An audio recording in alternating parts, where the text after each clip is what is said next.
Once upon a time, there was a handsome young prince who was ready to get married.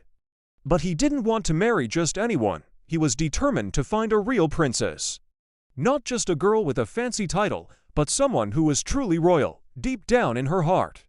So, he set off on a grand journey, traveling all over the world. He met countless princesses in magnificent castles, but none of them felt quite right.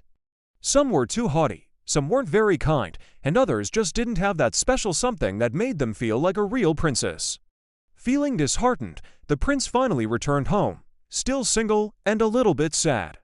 One evening, a terrible storm raged outside the castle walls. Thunder boomed, and lightning lit up the dark sky. In the middle of all this chaos, there was a knock at the castle gate. The old king went to see who it could be.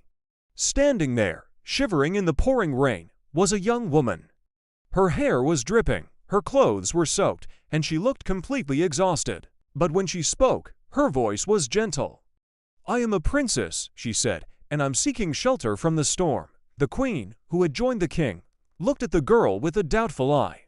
A real princess, showing up looking like this. The queen decided she would put this so-called princess to the test. She went to prepare the guest room, but this wasn't just any bed she was making. First, the queen took a single, tiny green pea and placed it on the bare bed frame. Then, she ordered the servants to bring mattresses. They piled 20 thick mattresses on top of the pea. And as if that wasn't enough, they then stacked 20 soft feather beds on top of the mattresses. It was a bed so tall, the princess would need a ladder to climb into it. The queen smiled to herself, certain that no one could possibly feel a tiny pea through all those layers. The next morning, the royal family gathered for breakfast. The queen turned to their guest with a polite smile and asked, "And how did you sleep, my dear?" The princess sighed and looked very tired. "Oh, just terribly," she replied. "I barely slept a wink all night. It felt like there was something hard in the bed, and I tossed and turned for hours. I'm sure I'm black and blue all over this morning." Hearing this, the queen and king stared at each other in astonishment. The prince's face broke into a huge smile. Only a true princess, with the most delicate and sensitive skin, could have felt that tiny pea through all those mattresses and feather beds. He had finally found her, his real princess.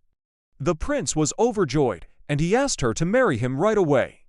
She happily accepted, and they had a grand wedding. They lived happily ever after, of course, and what about the pea?